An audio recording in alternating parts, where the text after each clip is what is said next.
ये जो ट्रिक्स का खजाना, ये जो सीरीज हम आपके लिए लेकर आए, यहाँ पर बस आपसे 10 मिनट लिए जाएंगे।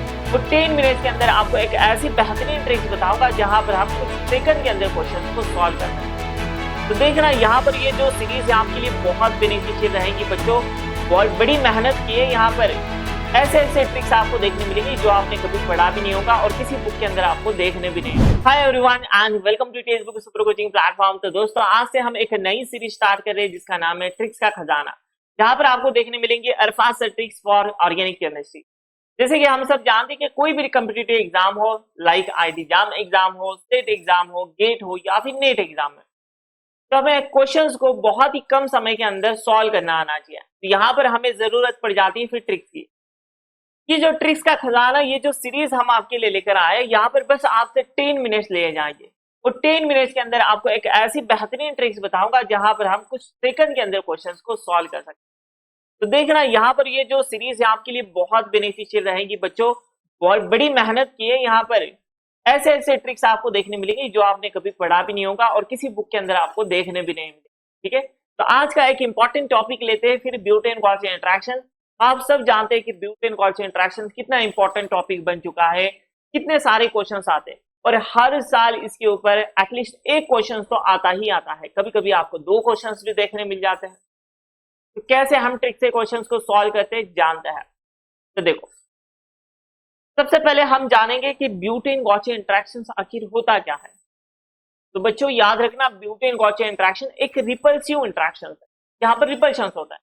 और हम सब जानते हैं कहां पर भी अगर रिपल्शन हो रहा होगा तो एनर्जी बढ़ेगी, एनर्जी बढ़ेगी तो स्टेबिलिटी डिक्रीज होता है। सेम फंडा यहीं पर है। It is a repulsive interaction that increases the potential energy of the system and decreases the stability. ये एक रिपल्सिव इंटरेक्शन है जो स्टेबिलिटी को क्या करता है, डिक्रीज करने का काम करता है। और दूसरा इंपॉर्टेंट बात यहां पर याद रखना, पर ब्यूटेन गॉसियन इंटरेक्शन ये 0.9 किलो कैलोरीज को इंक्रीज। जैसे सेट के अंदर बहुत सारे ऐसे क्वेश्चंस पूछे गए हैं, दो कंपाउंड के बीच में एनर्जी डिफरेंस पूछा जाता है, तो वहां पर ये वैल्यू आपको मेंशन करना होता है। ठीक है, वहां पर आपको वैल्यूज दी जाती है, इसलिए याद रखना पर butane Gaussian interaction 0.9 kilo calories. अब देखो, ब्यूटेन गॉसियन इंटरेक्शन 2 सिस्टम के अंदर आपको देखने मिलता है। एक होता है असाइक्लिक सिस्टम, दूसरा होता है साइक्लिक सिस्टम।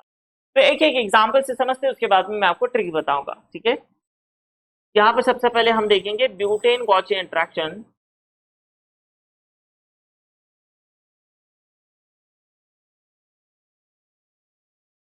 इन असाइक्लिक सिस्टम। ब्यूटेन मतलब एन ब्यूटेन, मतलब 4 कार्बन वाले अल्केन का नाम है भाई एन ब्यूटेन। तो मैं इसे देखो न्यूमान से समझाता हूँ। अब मैं इसे न्यूमान में क्यों ले रहा हूँ भाई, न्यूमान से आपको और अच्छे से समझ में आएगा। देखो यहाँ पर CH3 लगाता हूँ। अब आप बोलोगे सर न्यूमान के अंदर इक्लिप्स भी होता है, आपने स्टैगर्ड क्यों बनाया। ठीक है, तो सारे सवाल का आपका जवाब मिल जाएगा। तो ब्यूटेन गॉसियन इंटरेक्शन एक रिपल्सिव इंटरेक्शन होता है, लेकिन किसके बीच में, के बीच में तो रिपल्सिव इंटरेक्शन हो रहा होगा। ये जो C1 है पहला कार्बन, और जो फोर्थ नंबर का कार्बन होता है ना ब्यूटेन के अंदर, उसके ऊपर लगे ग्रुप्स या फिर हाइड्रोजन के बीच में जो रिपल्सिव इंटरेक्शन होता है उसे कहते हैं हम ब्यूटेन गॉसियन इंटरेक्शन। मतलब अगर मैं यहाँ पर एक हाइड्रोजन को अगर ओपन करके बताऊं, ये कुछ ऐसे, यहां से भी अगर मैं ये हाइड्रोजन को ओपन करके बताऊं ऐसे, तो इनके बीच में जो रिपल्सिव इंटरेक्शन हो रहा है इसी को कहते हैं हम ब्यूटेन गॉसियन इंटरेक्शन। और ये कितनी एनर्जी को बढ़ाएगा, 0.9 किलो कैलोरीज पर मोल। अब आपका सवाल था सर इक्लिप्स क्यों नहीं लिया हमने। देखो ना यहाँ पर नाम में ही क्या है, गॉचे।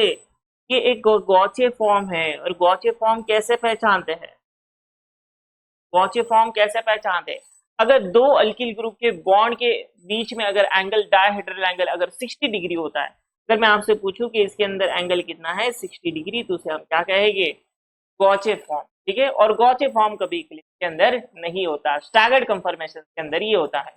तो 2 बॉन्ड के अंदर आपको डिफरेंस का 60। यहाँ पर आपके लिए 2 इंपॉर्टेंट बातें याद रखना है ब्यूटेन गॉसियन इंटरेक्शन के अंदर। C1 और C4 के ऊपर लगे ग्रुप्स या फिर हाइड्रोजन के बीच इंटरेक्शन होता है, उसे हम गॉचे इंटरेक्शन बोलते हैं। दूसरा इंपॉर्टेंट बात, यहाँ पर दो अल्किल के बीच में, दो बॉन्ड के बीच में यहाँ पर डायहेड्रल एंगल कितना होना चाहिए, 60। ये हो गई बात साइक्लिक सिस्टम की। अब बात करते हैं यहाँ पर ब्यूटेन गॉचे इंटरेक्शन इन साइक्लिक सिस्टम। ब्यूटेन गॉचे इंटरेक्शन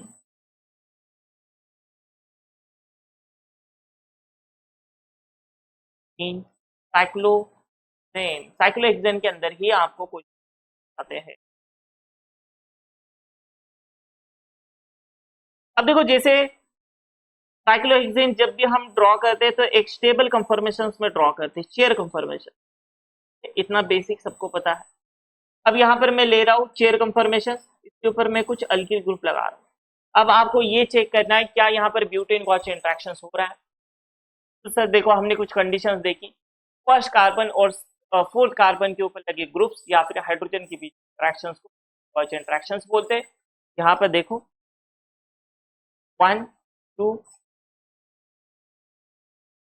और ये देखो, ये रिंग का पार्ट नहीं है। जो 1 और 4th कार्बन है ना, ये रिंग का पार्ट नहीं होना चाहिए, ठीक है, याद रखना। ये जो 1 और जो 4th कार्बन है, रिंग का पार्ट नहीं होना चाहिए, तभी हम उसे गॉचे इंटरेक्शंस है। तो आप बोलोगे सर ऐसे भी, ये भी तो हो सकता है भाई, ये भी तो हो सकता है सर, ठीक है, ये नहीं भाई। अब ये देखो, क्या यहाँ पर डायहेड्रल एंगल है 60 डिग्री, 60 डिग्री नजर आ रहा है आपको।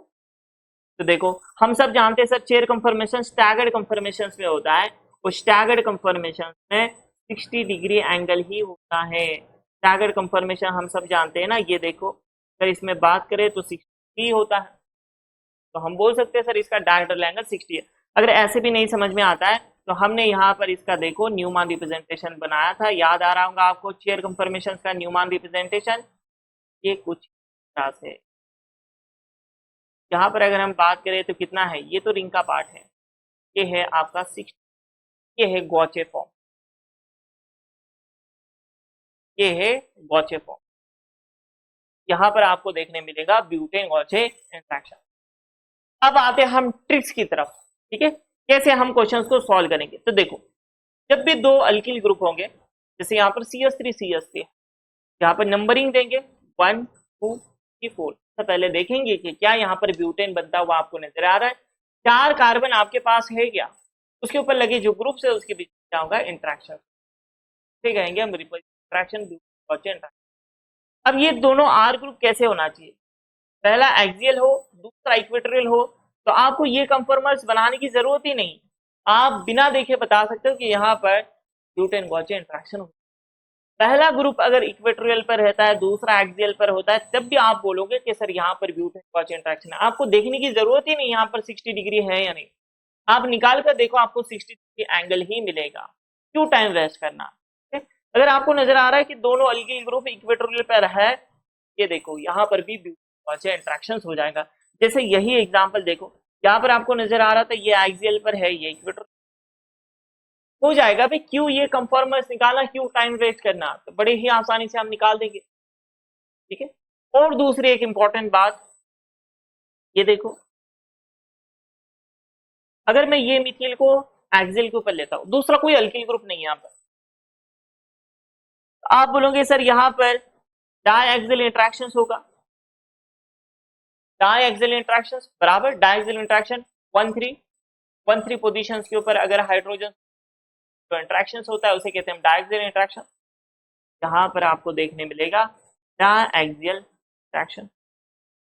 कितने डायएक्सियल इंटरेक्शन है, 2 डायएक्सियल इंटरेक्शन।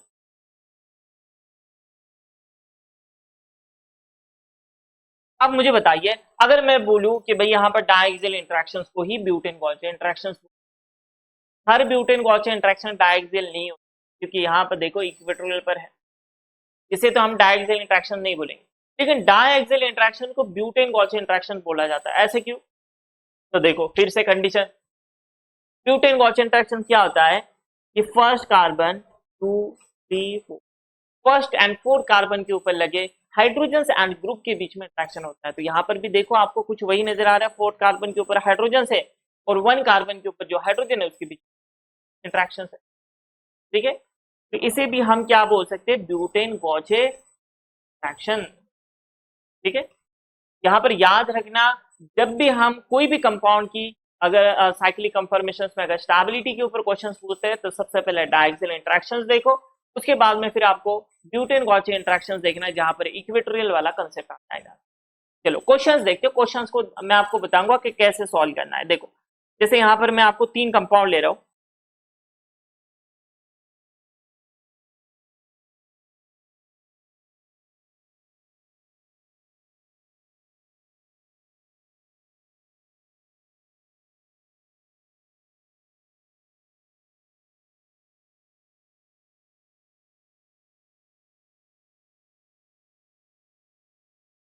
ये 3 कंपाउंड की आपको स्टेबिलिटी बताना है, एनर्जी डिफरेंस बताना है, ऐसे क्वेश्चन आपको पूछे। मैंने क्या बताया, सबसे पहले आपको क्या देखना है, डायक्सियल इंटरेक्शंस। देखो यहाँ पर कोई अल्किल ग्रुप एक्सियल के ऊपर है जो डायक्सियल इंटरेक्शन बता सकता है। देखो ये हाइड्रोजन्स, ये इसके साथ में डायक्सियल है सर, ये इंटरेक्शंस बताएगा। यहाँ पर लिख दो टू डायक्सियल इंटरेक्शंस। क्या यहाँ पर ब्यूटेन गॉचे इंटरेक्शंस नजर आ रहा है? डायक्सियल इंटरेक्शन को ब्यूटेन गॉचे इंटरेक्शंस बोलते हैं, क्या आपको पता है? और इसके अलावा इक्वेटोरियल वाला कोई ब्यूटेन गॉचे इंटरेक्शन है? नहीं सर, यहाँ पर देखो कोई भी ऐसा ग्रुप नजर नहीं आ रहा है मैम। 1-2 पोजीशंस पे होना चाहिए। यहाँ पर जो अल्किल ग्रुप है ना, याद रखना ये 1 और 2 पोजीशंस पे होना चाहिए। 1 और 2 पोजीशंस पे रहेगा तभी ब्यूटेन गॉचे इंटरेक्शंस कहलाएगा। ठीक है, जैसे ये 1 3 और फिर यहाँ पर ग्रुप, यहाँ पर दोनों CH3 दूर प्रेजेंट है, यहाँ पर तो नहीं है। यहाँ पर ब्यूटेन गॉचे इंटरेक्शंस, यहाँ पर देखते हैं डायक्सियल इंटरेक्शंस कितने हैं। देखो यहाँ पर ये ऊपर 2 और ये वाली भी तो एक्सियल हाइड्रोजन से है, ये वाली भी तो एक्सियल हाइड्रोजन से, ये बॉटम वाले मिथिल के साथ में बताएगा। तो टोटल कितने हैं? 4 डायक्सियल इंटरेक्शन। इसे हम ब्यूटेन गॉचे बोल सकते हैं। ठीक है, एक्सियल वाला ब्यूटेन गॉचे, एक्सियल वाला ब्यूटेन गॉचे इंटरेक्शन। सी के अंदर देखते हैं, सी के अंदर देखो ना तो ब्यूटेन गॉचे इंटरेक्शन है ना ही डायक्सियल इंटरेक्शन। एक्सियल वाला यहाँ पर एक्सियल पोजीशन एल के ग्रुप है नहीं। ठीक है, यहाँ पर हम लिखेंगे 0 ब्यूटेन गॉचे। अब 2 डायक्सियल है तो यहाँ पर एनर्जी कितनी होंगी? 0.9 इंटू 2, यहाँ पर हो जाएंगे 0.9 इंटू 4, यहाँ पर हो जाएंगे 0.9 इंटू। एनर्जी अगर देखोगे यहाँ पर कैलकुलेट करो 1.8 किलो कैलोरी पर मोल। यहाँ पर हम बात करें तो देखो 3.6 किलो कैलोरी पर मोल और यहाँ पर 0 किलो कैलोरी। तो हम एनर्जी अगर आपको वैल्यू दी गई तो उससे क्वेश्चन सॉल्व करेंगे, या फिर आप कंसेप्ट से जा सकते हो कि हम देखते हैं ना कि जो बल्कि ग्रुप होता है उसे लगाया जाता है, तो ज्यादा से ज्यादा बल्कि ग्रुप सी के अंदर है तो ज्यादा स्टेबल है। और ब्यूटेन गॉचे इंटरेक्शंस कितने हैं? 0। स्टेबिलिटी ऑर्डर देखो यहाँ पर क्या हो जाएंगे, स्टेबिलिटी ऑर्डर ई बन जाएगा, उसके बाद में हो जाएगा ए, बाद में। ठीक है, आप इक्वेटोरियल पे ज्यादा से ज्यादा आप जो कंसेप्ट लगाते हो उससे हम क्वेश्चन सॉल्व करते हैं। अगर एनर्जी वैल्यू पूछे आते तो एनर्जी कैलकुलेट करेंगे ब्यूटेन गॉचे इंटरेक्शन। अब देखो मैं आपके लिए कुछ क्वेश्चंस देता हूँ, आप मुझे बताने यहाँ पर कितने ब्यूटेन गॉचे इंटरेक्शन है। जैसे एग्जाम्पल नंबर 1,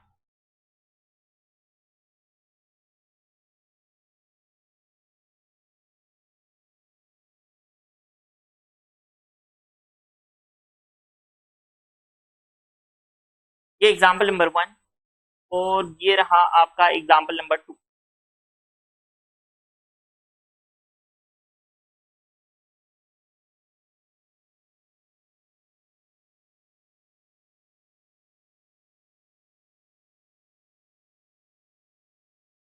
तो देखो कैसे क्वेश्चंस को सॉल्व करना है। अगर पहला एग्जांपल मैं आपको सॉल्व कर देता हूँ, एग्जांपल नंबर 2 आप लोगों ने बताना। ठीक है, सबसे पहले मैंने बताया आपको डायक्सियल चेक करना है। यहाँ पर आप अगर देखोगे तो डायक्सियल कितने हैं, देखो 1 2। ठीक है, ये इसके साथ में पहला इंटरेक्शन, दूसरा इंटरेक्शन इसके साथ में, तीसरा इंटरेक्शन इसके साथ में। डायक्सियल नजर आ रहे हैं, एक CH3 ऐसे लिख लो, एक CH3 होता है और 2 CH3H होता है। ये कैसे है, डायएक्सियल, और ये भी 60 डिग्री एंगल ही होता है। अगर आप देखोगे तो दोनों सेम साइड पे 180 नजर नहीं आ रहे आपको। ठीक है, अब देखते हैं ब्यूटेन गॉचे इंट्रैक्शन इक्वेटोरियल वाला। तो यहाँ पर देखो 1 2 हो सकता है, यहाँ पर दोनों के बीच में ये एक्सियल है, ये इक्वेटोरियल है, यहाँ पर हो जाएगा। ठीक है, और क्या यहाँ पर हो सकता है ये एक्सियल ये इक्वेटोरियल, यह भी हो सकता है, ये भी हो सकता है। क्या यहाँ पर हो सकता है, ये भी हो सकता है। देखो यहाँ पर कितने हैं, 1 2 4 3 ब्यूटेन गॉचे, 3 ब्यूटेन गॉचे। अब देखो एनर्जी के अंदर है ना थोड़ा सा यहाँ पर चेंज होता है। ब्यूटेन गॉचे इंट्रैक्शन तो 0.9 किलो होता है भाई, इक्वेटोरियल वाला उसमें तो नहीं है। डायएक्सियल CH3 हाइड्रोजन वो भी आपका 0.9 किलो कैलोरीज होता है। लेकिन जब CH3 आ जाता है ना, तो CH3 के लिए यहाँ पर कुछ वैल्यू होती है आपकी 3.4। ठीक है, एक बार मैं कंफर्म कर लेता हूँ। हाँ,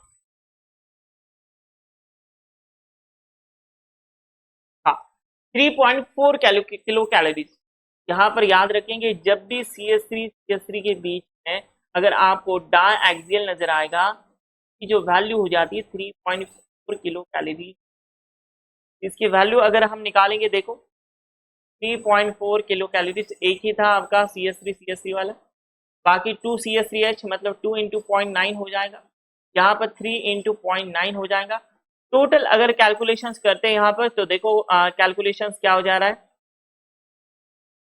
टोटल कैलकुलेशंस यहाँ पर अगर हम बात करें तो टोटल कैलकुलेशन हो जाएगा 7.9 किलो कैलोरीज पर। ठीक है, 7.9 किलो कैलोरीज पर। ऐसे आपको एग्जांपल नंबर 2 सॉल्व करना है। एग्जांपल नंबर 2 में मुझे बताना है यहाँ पर कितने ब्यूटेन गॉचे इंट्रैक्शन है और कितनी एनर्जी यहाँ पर निकल कर आ रही है। ठीक है, डायएक्सियल इंट्रैक्शन बताइए। ठीक है, और साथ में ब्यूटेन गॉचे इंट्रैक्शन। तो मैं उम्मीद करता हूँ कि आप सबको वीडियो बहुत अच्छा लगा होगा। तो ऐसी मजेदार ट्रिक के लिए आप हमारा बूस्टर कोर्स भी ज्वाइन कर सकते हो। JRF बूस्टर कोर्स हमारा स्टार्ट हो रहा है 10 अप्रैल से। ठीक है, तो अपने दोस्त साथ में से जरूर शेयर कीजिए, और कुछ इंपॉर्टेंट अपडेट चाहिए तो हमारा टेलीग्राम ग्रुप जरूर ज्वाइन करना। चलो, thank you so much for watching and happy learning.